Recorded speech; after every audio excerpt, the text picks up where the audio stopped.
Hey everybody, welcome to the GMG review. Today we're taking a look at Stormtide, an unofficial Legion campaign from the 5th Trooper. If you are familiar with the Notorious Scoundrels podcast, they sent me this kindly as a free sample to check out and play through Ben, actually, who you've seen me play some Star Wars Legion with. And this is a fully unofficial, could be set anywhere at any time, no legally distinct names used, campaign system, much in the vein of like Crusade for Warhammer 40,000, at a company level for playing Star Wars Legion. So if you've ever wanted to play a narrative and keep track of like a hero, have your commander earn you like skills and experience through the course of the game, and even track like your troop disposition aboard your cruiser, this is for you. And they've done it in a really cool format. So this is box 1, and box 1 basically sets you up to play the campaign. Ben ended up with 2 of these, and so he brought one down last weekend. We played some Legion, and he was super pumped about this. I didn't know what it was, and he put it in front of me, and I immediately wanted to play. So I proxied my commander. We developed my commander using the rules in this box. But what this is you basically subscribe to like a subscription box, and you get new miniatures, you get new cards, new missions to play through with this campaign system. And this first box, box 1, kind of sets you up. So let's crack it open. You're gonna get to see me play through mission number 1 on Tuesday. This is an indie game, so even though it uses sort of like that core mechanic and miniatures for Star Wars Legion, this is a fully indie like campaign system. So I'm gonna be airing it on Tuesdays as I get a chance to film it. And I have mission 1 and mission 2 in here to play. I'm gonna see if I can rope Nick into playing it as well, because I think he'll be excited about it. And so we have the first box, which gives me 2 missions and the core rules. So if you're interested in trying this out, it's available through the 5th Trooper. I'll link it in the video description below. And this is what you're gonna get inside. So you're gonna get, first of all, 2 minis, and this is the one I'm gonna paint up. So this is sort of the like Rebel or Force user kind of miniature. It doesn't come with this base. Ben had already based it up, but then decided he didn't want to paint it. He wanted to use a different miniature. So you can see here it's 3D printed, and it comes in the box. So you have 2 commander options. That's number 1. And number 2, you can see this is the acrylic base it comes with. He's more of a, I do like that you could use him as a, an Imperial commander or a clone commander or a Rebel current. Like, they're generic enough they could kind of be anything. And you get 2 opposing sort of rival leaders in here. You get your mission packs. This is mission number 1. Mission number 2 is in the bottom here. You get your own unique campaign-driven tokens. This is mission 2. Your campaign tokens, which are fully like punchable, full-color cardboard. So for 2 armies, your activation tokens for the game, so a red and a sort of like, I don't know, what would you call this? A gold leader? Red leader and gold leader, kind of makes sense. With like your faction symbols on the outside here, so that you can differentiate and you have enough for any of the units that they might have actually arrive in these boxes, because you could actually recruit in further missions. Some of the like NPCs that are mission objectives could actually end up in your army later on, which is kind of cool. So you have extra tokens, and if you just play with these tokens, then you're not going to get confused. And it does make the game compatible with just playing it with any miniatures you want, really. And then you get all your cards, and I'm going to explain these later, but basically you get 2 commander cards. Well, you get a variety of commander cards, but the commander cards are for using with the 2 different commander types, with the 2 miniatures provided. You get command cards for the 2 commanders, which are in 2 different army types. So you can see there's the other commander card, fully compatible. And there's 3 different divisions. You can make an armor division, a special forces division, or an infantry division, and they each have their own command stuff. So we'll look at that in a second. I'm just going to put it aside, because the thing I really want to crack open here is this. Let me get all this cardboard out of the way, and here we go. So this is the rulebook. So Stormtide, an unofficial Legion campaign, and that's why I'm doing this as a GMG review, so you guys can check it out. I don't want to spoil the mission details, and I'll tell you why as we go through. So when you get ready to play, what are you going to do? Well, you're going to amass an army. So you startle awake. Your comms unit in your bunk chirps, and sleepy-eyed and anxious, you roll over to answer it. You click the button that acknowledges the page and briefly sigh. Commander, we've received a communique from Fleet Command. They're asking us to deviate course and assignment. So the galaxy's at war, and you are a commander trying to do this. Basically, like, get your faction to win. So Stormtide Chapter 1, there's the story. Again, I don't want to ruin the story itself, but what we'll talk about right now is how do you assemble a force for this. So to play in the campaign, You could make your own models and obviously use the tokens here if you want, and whatever forces you want, but you're going to prep to play a mission. So first you get to name your battle cruiser. So here's your battle cruiser. It's got all your troops on it. It's the name of you, your XO, your Sergeant of Arms, your Operations Chief, Administrative Chief, Maintenance Chief, and Safety Chief. They don't have any in-game function, obviously, except for, yes, of course you want to name all the people in your spaceship. This is a space opera after all. And then your character sheet. This is you. So your name, your age, your height, your homeworld, your faction, and your pronoun are the things you're going to mark down. And then you pick a commander card. And there's 2 commander cards. I'm picking the sort of like more rebel-y, force user-y looking one, but then there's also the more officer-y looking one as well. They are functionally identical. They do exactly the same thing. The art is just there to differentiate which of the 2 models you might want to use. There are some card printers out there too for doing custom cards, which you could use as well if you want.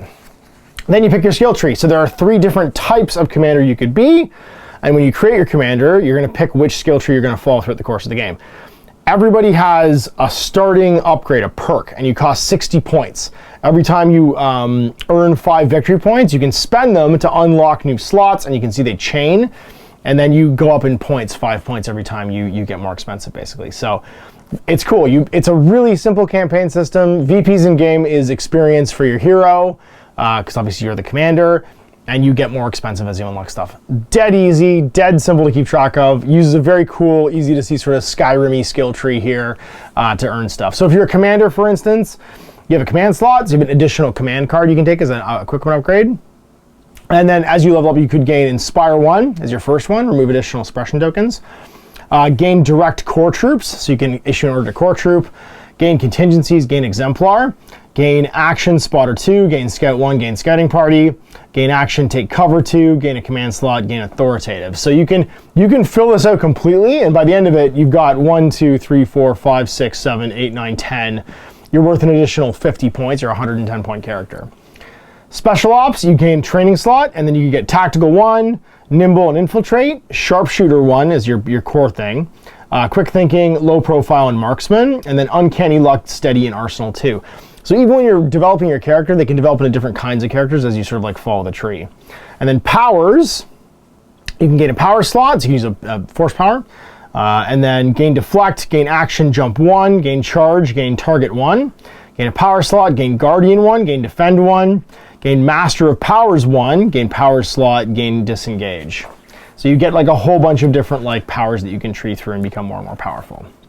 Then you have to develop your battle force. Now the first thing you have to do is decide what kind of division you have, and that locks 3 command cards to your character. So if you're a special forces division, you're gonna have these. So your 1 pip is doors and corners. 1 special forces unit can activate. When a special forces unit is assigned an order from this card, they gain tactical 1, nimble, and dodge. Surgical strikes, your 2 pip, gain 4 observation tokens. So an enemy unit, you get 2 special forces. And then stealth team is 2 trooper units, so any 2 troopers. It's your 3 pip. Deploy unit step, select 2 special forces. They gain infiltrate and lose scout X. When a special forces unit is assigned an order from this card, it gets low profile. So you can divulge this one in the beginning to basically infiltrate and lose scout, which is pretty cool. Now, if you're an armored division, and this is where you're building out your army now, your 1 pip's armored assault. When a heavy support unit's assigned an order from this card, it gets barrage, steady, and an aim token, and 1 heavy support activates. Your 2 pip is tank shock, 2 vehicle units. So you could even do droidicas or something like that. And it's when a vehicle unit is assigned an order from this card, it gains the first time during your activation when you displace an enemy unit, roll a white defense dice for each miniature in the unit. That unit suffers a wound for each block rolled, and that unit gains a suppression token. So you basically get like a roll over people. And man the guns, 3 units. When he gets assigned an order from this card, they get an aim token and may recover. You may remove up to 1 vehicle damage token from units you control, which is amazing. So a very cool like vehicle themed one. And then finally it's Infantry Division, which is all for core. Somebody has to be a hero as your 1 pip. It's a trooper unit. When a trooper unit's assigned an order token from this card, it gets dauntless, steady, and an aim token. Keep them down, 2 trooper units. They all get suppressive in their weapons. And then Brothers in Arms is your 3 pip. When a unit's assigned an order from this card, it gains Inspire 1. And when it activates, it may restore a mini to a friendly core unit in range. So basically your command cards become themed to what kind of commander you want. So not only are you picking like your skill tree, you're also picking how they lead their army. And command cards in Legion are the most impactful thing to how your army plays. So this is a really clever way of having a campaign system. It's really simple, but also allows you to theme your force like going right into the game. You get 2 sets of these obviously in the box, so you don't have to share if you're playing with 2 people. And then you already build your battle force. So your commander is automatically 60 points, and then you have to be able to select 1,200 points worth of models. You don't have to have 1,200 points worth of models, but this is your pool that you're going to buy from, and folks can die. So you mark down all your units here, and your commander's points don't count towards a 1,200 point unit. Now what does count towards it though is your upgrades and additional command cards you're going to have. So your additional command cards, your units can have them show up. They do recommend you don't use too many name characters unless you want to rename them as somebody. But if you don't have an upgrade, then you can't apply it. So you have to actually pay all your points for all the upgrades you want to have on your units going forward. So this is the naked unit cost. This is the upgrade cost for all the upgrades you want to buy, including the ones you want to attach to your commander and stuff later on. So basically think of it as filling your cruiser with stuff. Your cruiser's getting like topped up with men, material, vehicles, all that stuff, up to 1,200 points. And then you're going to be able to draw from that for the games that you play. And then jump into the campaign. So when you start playing a game, you're going to open your sealed envelope, mission 1 for instance. I don't want to ruin that because mission 1 we're going to play through on Tuesday. But there is, I will spoil a couple of things. The main thing being that because it's all secret, it has its own mission cards that are printed just for the game. So you have your actual mission cards, deployment, and conditions. You get recommended terrain rules for all of the setup and terrain stuff in the mission. And there's a QR code for like an end state for the mission. So when you win or lose or whatever happens in the game, you actually get to go and see something online that moves the story forward next. We've only done mission 1. I haven't opened mission 2 yet, but we'll be doing that one in the near future, so you can watch another Tuesday. And then that's it. So you open your envelope, you select forces from your roster, you use the objective, condition, and deployment cards from that mission. You have whatever assets and stuff. You play your mission, determine the victor, spend your victory points on earning experience. Like I said, for every 5, you can go up a skill tree, rather. And then you open the next mission, and that's it. So you just repeat steps for each mission. And there's like a little Q&A. There's even, and I love this, the art of Stormtide, the art that they had made for it. And then here, a painting guide. How cool is that for painting your commander? And they recommend an army painter, but there's even like a little painting guide. And this is a great little step-by-step paint job. I think that's really cool that they included that in here. That wasn't something I expected. This is probably my most surprising thing, was they gave you miniatures and they gave you how to paint the miniatures too, which I thought was really, really cool. And just a really nice touch when it was all said and done. And then you get your tracker here. Well, I don't want to show you that, but it's for tracking your wins and losses in the campaign because it's got my current total in it and what happened. So I hope you didn't see that too fast. And then this is the episode 1 card for what you're going to get for your QR card and stuff, but I won't spoil that in the back either. And that's it. So I have missions 1 and 2 that I can play through. I'm going to paint up my commander model. I'm going to use this one. And then I'm going to print up some of the future assets for their missions and stuff too, and we're going to play through the campaign. I'm really excited. It's really, really cool. It's a very clever way to do a campaign system as like a subscription box. The assets are really high quality. The cards are really nice. The tokens even are like on a nice heavy card stock. I was not expecting it to be this cool. Not to I don't know, have low expectations, but they really put a lot of attention to detail into this. And I really enjoyed the podcast, actually. I've been listening to the podcast quite a bit since Ben asked if we could play some Legion, and the nice folks at Atomic Mass started chatting with me about playing it again. And it was how I got to speed on the rules reference guide updates. Because really, as we were starting to play, Ben and I were like, oh good, they're changing all the rules as we're doing this. So Ben didn't know anything, and I didn't know anything.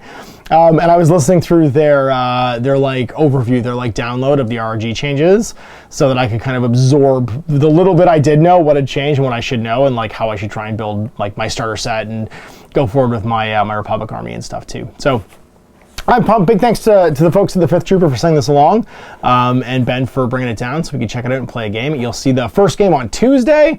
I will spoil it's a 500-point game, so it's a nice, snappy, like adventure on a jungle planet, and I think it looks really cool. It's very thematic, so I hope you enjoy it.